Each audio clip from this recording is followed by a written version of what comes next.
Jonas looked at me for a long moment, as if checking to see whether anything in my eyes had changed. Then he asked the question he'd been asking for years. "Are you okay?"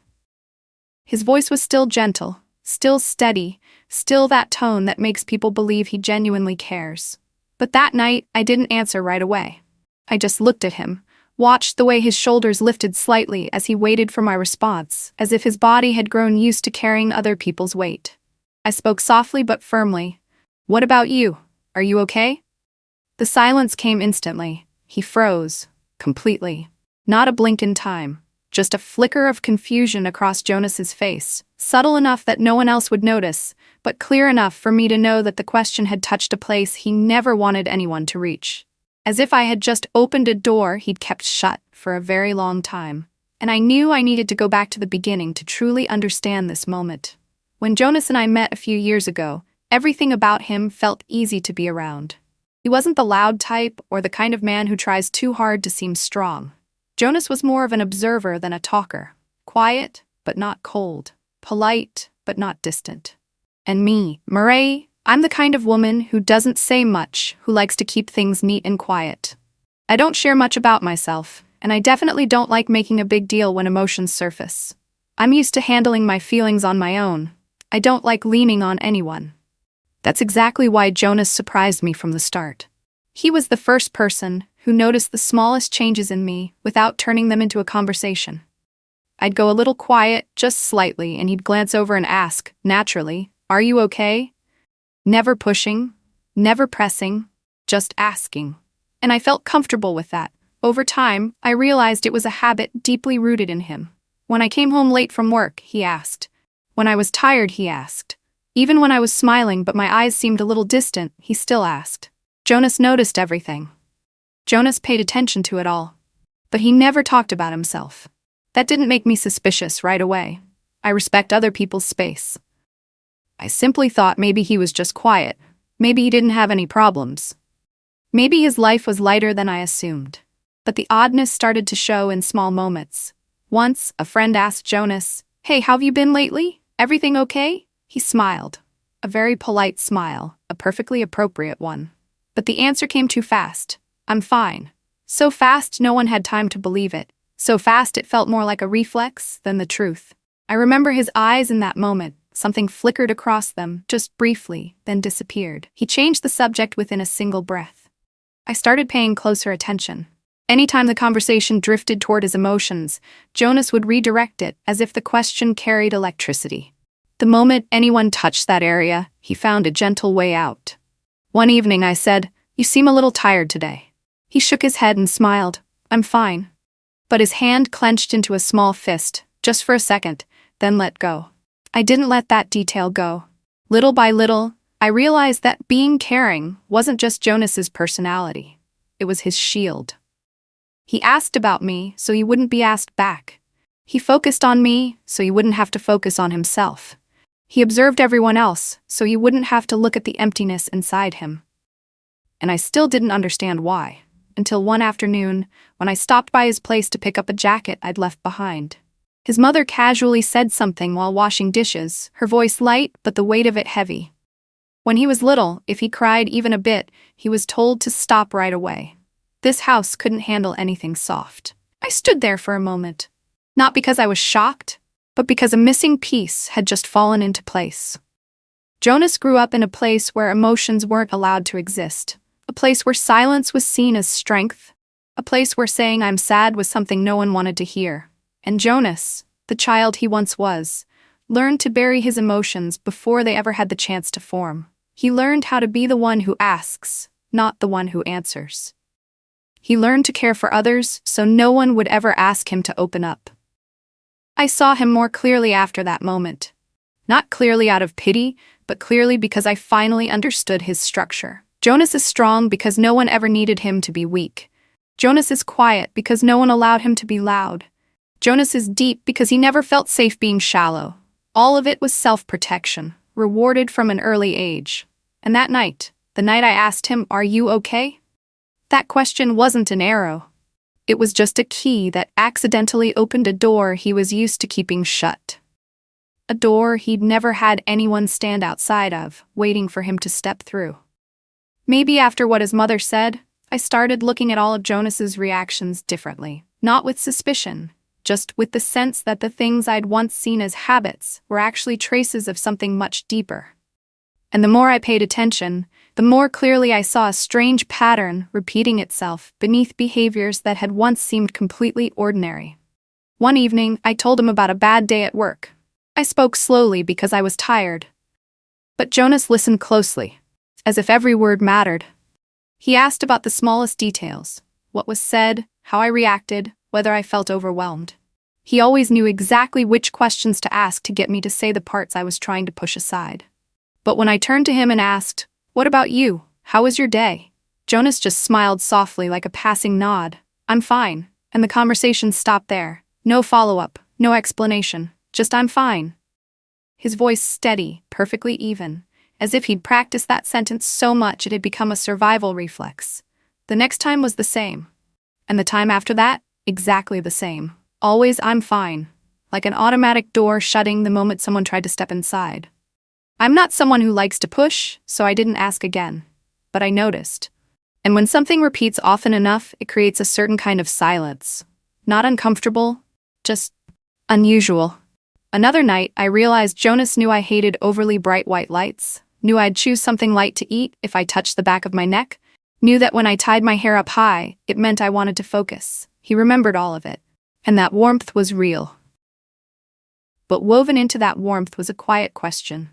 How could someone who held every small detail about others not manage to say a single thing about himself? That moment made me slow down. His care was too precise, almost unnaturally so.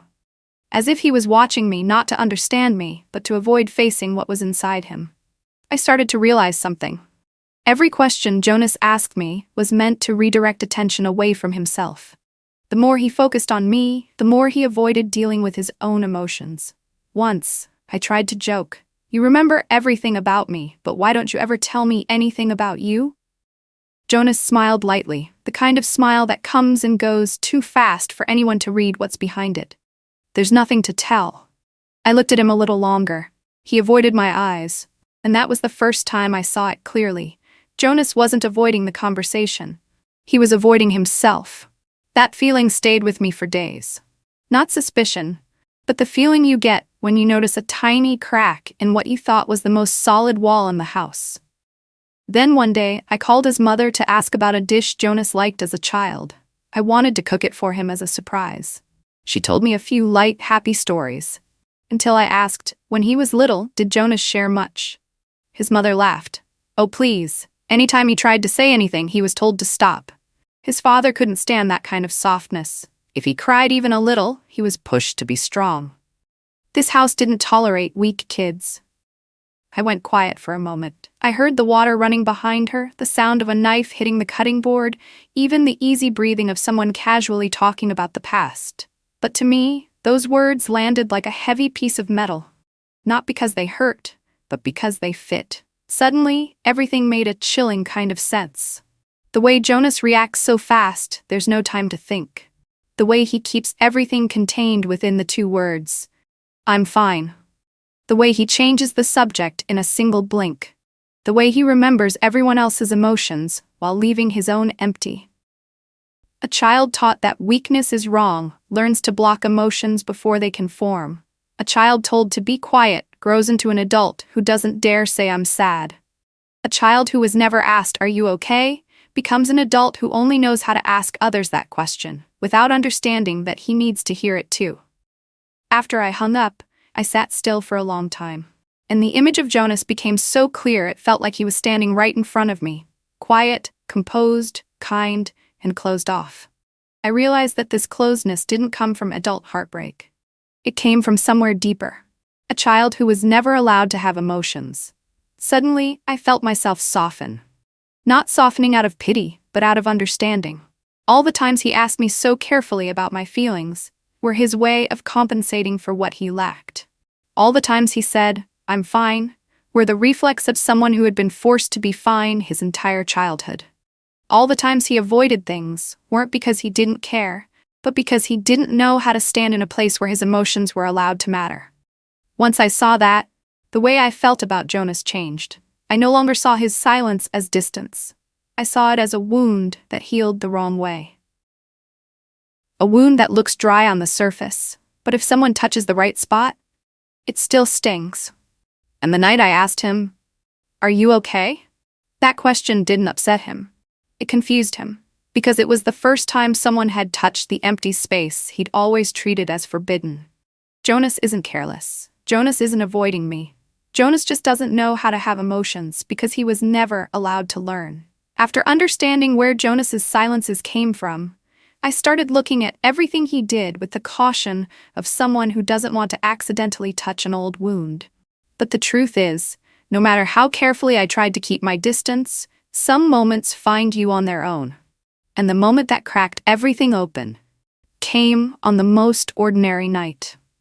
We were sitting in the living room, soft yellow light, the sound of traffic outside fading into the background. I was reviewing some work notes, my head heavier than I wanted to admit. Jonas sat beside me, saying nothing, just observing like he always did. Then he asked, in a voice so familiar I almost heard it before he spoke, "Are you okay?"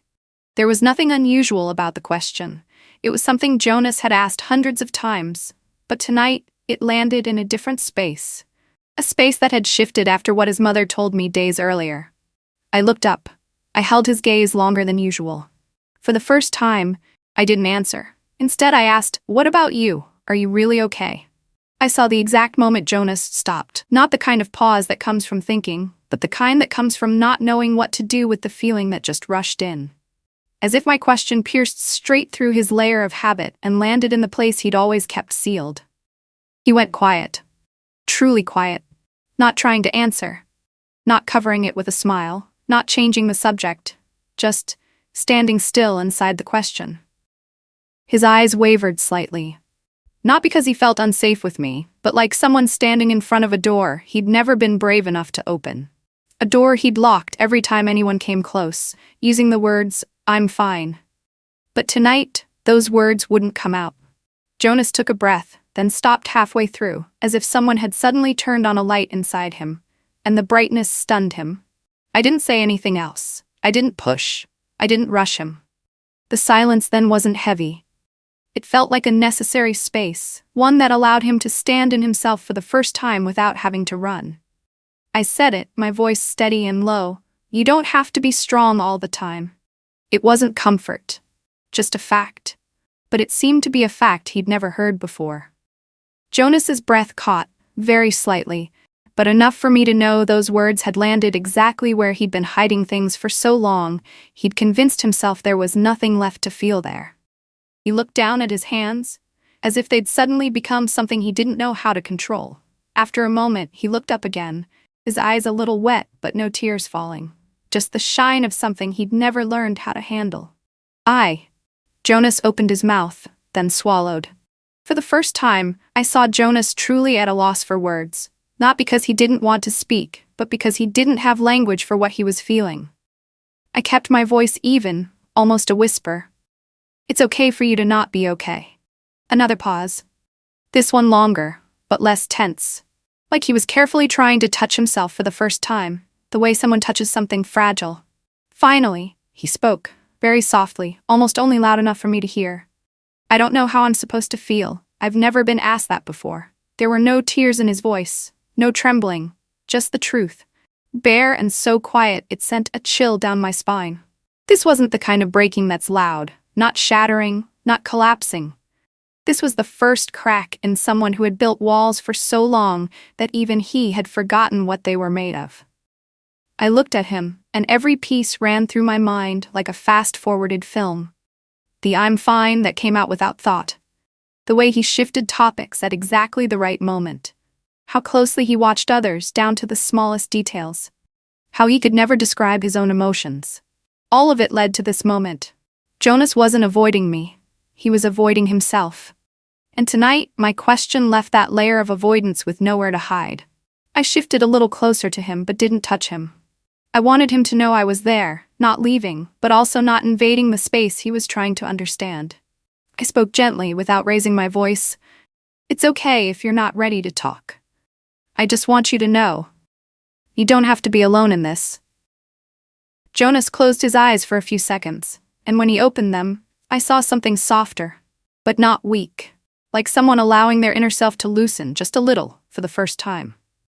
I didn't try to pull him up. I didn't try to fix any part of him. I just held that space for him, a space where he could exist without having to follow the old lesson. Be strong at all costs. And I understood. This wasn't a moment of instant change. It was simply the first moment Jonas realized that emotions weren't the enemy. It was a small crack, but it was the right one. A door had opened slightly, and for the first time in many years, there was someone standing outside, not waiting for him to be right or wrong, just waiting for him to step out when he was ready. After the night Jonas admitted he didn't know how he was supposed to feel, a completely new kind of quiet appeared between us. Not distance, but something like a thin layer of mist over water after a stone has just been thrown, calm on the surface, with movement underneath. Jonas didn't say anything more that night, and I didn't ask. I wanted him to have time to get used to what had just opened. In the days that followed, I didn't change how I treated him, but I adjusted the pace. I didn't dig deeper or push. I chose very small, very short questions, ones that didn't require him to immediately know the answer. Was there anything today that bothered you? Where do you feel tired? Do you want silence, or do you want to talk? All of them were questions Jonas had never been asked before, and I knew that. So I kept my voice steady, without expectation, without waiting for anything. I asked as if the questions were optional, not a test. Jonas's initial reactions were exactly what I expected: awkwardness. He would lift his head slightly, blink once or twice, then look down at his hands as if searching for answers in his fingers. He spoke slowly, carefully, as if each word were a stone he had to examine before placing it down. I don't know. I think, maybe I'm a little tense. I don't know what to call it. Each sentence was short, but each one was the first of its kind for him. I didn't encourage him with, "You're doing great." I knew that would make him feel evaluated. I just nodded lightly, as if those answers were completely normal. And little by little, Jonas began to try naming his real emotions, not getting them right at first. Just trying, like someone learning to pronounce new words in a foreign language. One evening when I asked, "Are you tired today?" he stayed quiet for quite a while. Then he said, "Yes, a little." I heard a slight tremor in the word tired. Not in his voice, but in the inexperience of saying something he'd been taught to swallow for so long. Another night I asked, "Is there anything you're worried about?" Jonas looked out the window for a while, then answered more honestly than usual. "I'm afraid of losing control." I didn't ask why. I didn't dig deeper. I knew that naming that fear at all was already a rare step for him. I just said, "I hear you." And strangely enough, Jonas seemed calmer right after that. Not because I fixed his fear, but because for the first time, he was allowed to speak about it without being shut down. The progress became clearer when he started trying to say the one thing he had always denied. "Mirai, I'm not okay." The words came on a night so quiet you could hear the second hand moving. I was organizing some papers, and Jonas was sitting across from me. There was no warning sign. He just looked up, let out a soft breath, and said those 3 words as if they had been waiting far too long to be spoken. I set the stack of papers down, unhurried, and looked at him. His voice didn't break. He didn't apologize for how he felt. He didn't shrink himself the way people often do when they admit they're not okay. He was simply telling the truth, a truth that was completely new to both of us. I didn't rush to hug him. I didn't say, "You'll be okay, I'm here." I just asked softly, "What should I do right now?" Jonas looked at me for a moment, and I could see something shifting in his eyes. Not changing because of me, but because he was learning to look at himself differently, without being bound by the old rules. Then the twist of this part came quietly. One afternoon, it was lightly raining. Jonas was talking about work, not emotions, just describing things. But when he reached the part about carrying pressure for too long, his words slowed on their own.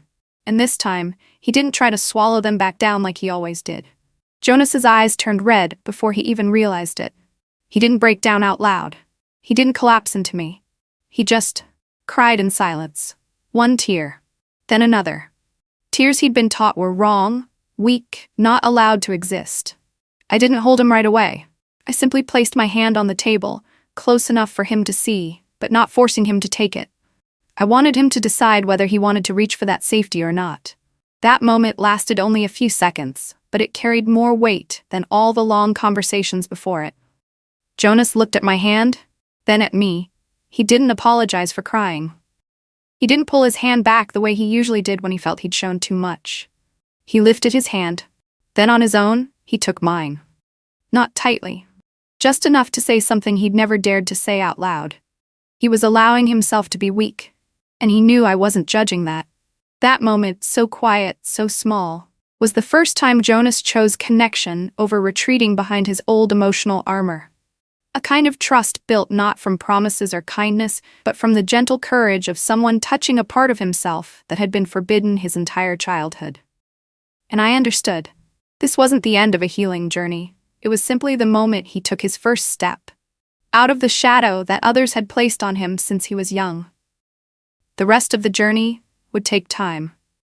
But for the first time, Jonas wasn't walking it alone. Jonas didn't suddenly become talkative. He didn't wake up the next morning and start sharing as if all the wounds had disappeared. But he began to try, little by little, one sentence at a time. In the mornings, when I asked if he'd slept well, he didn't rush to answer with "fine." He slowed down, actually thought about it, then said, "I think my sleep was a bit restless." A simple sentence, but one he'd never said before.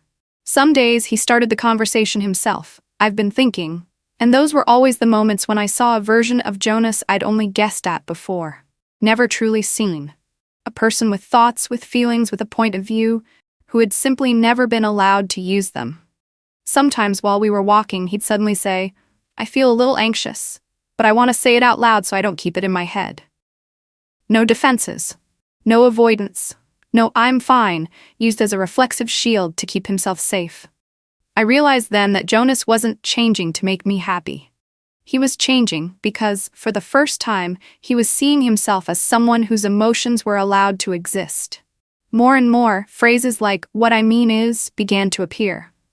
Not to win an argument, but to allow himself to be part of the conversation, something he had never permitted himself before.